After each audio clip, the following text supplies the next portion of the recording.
এইবার যে ফল দেখে এখন মনের মধ্যে ভালো লাগছে আর কি। কালকে একজন এসে দাম করে গেছে ফলের, কারণ দেখা যাক এখানে কি করে, ওর কপালে কি আছে, মেলা টাকা খরচ করে ফেলা আছে। ও রাগ করেছি গো, আমি কাঁদছি বলি এই বাগানে কত টাকা খরচ করে ফেলা দিলিও। আমি শাহরিয়া পারভেজ, পূর্ব যোগীপাড়া গ্রাম, চড়িয়ারবিল বাজার, শৈলকুপা ঝিনাইদহ থেকে বলছি।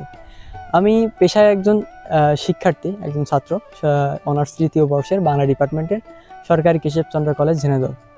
তো আমি পড়ালেখার পাশাপাশি আমার এই আঙুরের বাগানটি গড়ে তুলেছি আজ থেকে প্রায় 2 বছর আগে। তো প্রথম যখন আমি বাগানটি গড়ে তুলি তখন নানা রকম সমস্যার সম্মুখীন আমি হয়েছি। তার মধ্যে একটি সমস্যা হচ্ছে আমার ফাইন্যান্সিয়াল সমস্যা। এটা একটু অর্থগত সমস্যা ছিল, তবে পরবর্তীকালে এটা নিজেই মিটিয়ে ফেলেছি। আমার বাগানে বর্তমানে 23টিরও বেশি জাত আছে। সবগুলো সফল হয়নি, কিছু কিছু জাত সফল হয়েছে, কিছু কিছু ব্যর্থ আছে। যেগুলো সফল হয়নি ওগুলো আমি কেটে ফেলে দেবো এবার।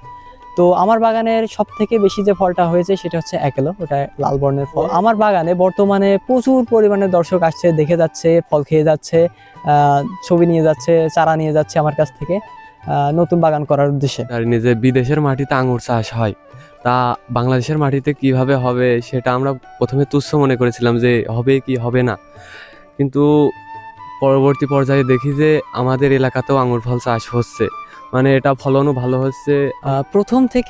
প্রথমে যখন আমি এই বাগানটা শুরু করি তো পরিবার থেকে আমার সবাই সম্মতি দেয়নি। সকলে বলেছিল যে এটা নতুন হবে না, নানা রকম পরিবার থেকে নানা রকম ভাবে বলছিল। তবে একরকম নিজের উপর জোর দিয়েই, নিজের উপর বিশ্বাস রেখে বাগানটা করেছি। তো বর্তমানে আমি সফল হয়েছি বাগানটা থেকে। 2 বছরই অনেক মানুষ দূর দূরান্ত থেকে দেখতে আসে এবং এখানে ফল টেস্ট করে দেখে। বিদেশি আছে মিষ্টি আঙুর হয়, কিন্তু দেশে আঙুর টক হয়, কিন্তু এটা প্রমাণ ভুল হয়। এখানে এসে দেখে 23 রকমের আঙুর, 23 রকমের স্বাদ। আমার কাছে এখন ভালোই লাগছে, আগে তো আর ভালো লাগেনি না, যখন করিলে আমি রাগ করেছি। তো রাগ করি, তারপরে একদিন এক বিটারা কুমোরখালি চিনাইছি, তারা দেখিয়ে বললে যে আপনি রাগ করছেন গে, দিন কত পর দেখবেন এই ভিডিও কত টাকা হয়, তারা রাগ করছে। এই তারপরে তেন আমি আর কিছুই কই, টাকার করিয়েই যাচ্ছে, বাড়ির ভাত দিয়ে এই জায়গায় দিয়ে আবার মাঠের এবার ধান লাগাইছে, নিজেই করিয়েছে। তারপরে পড়াশোনা আছে। এই আমার নাতি ছেলে এই বাগানটা করা নিয়ে আমি রাগ করিলাম। রাগ করার পরে তারপরে ধরেন বাগান জাগান হয়ে গেছে, আবার কাটিয়ে দিতে নেই ডাটা কাটিয়ে দিয়ে আমি রাগ করতে নিলাম। করার পরে 8 বছর কিছু আসলেও এইবার যে ফল দেখে এখন মনের মধ্যে ভালো লাগছে আর কি। কালকে একজন এসে দাম করে গেছে ফলের, কারণ দেখা যাক এখানে কি করে, ওর কপালে কি আছে, মেলা টাকা খরচ করে ফেলা আছে। ও রাগ করেছি গো, আমি কাঁদছি বলি এই বাগানে কত টাকা খরচ করে ফেলা দিলিও।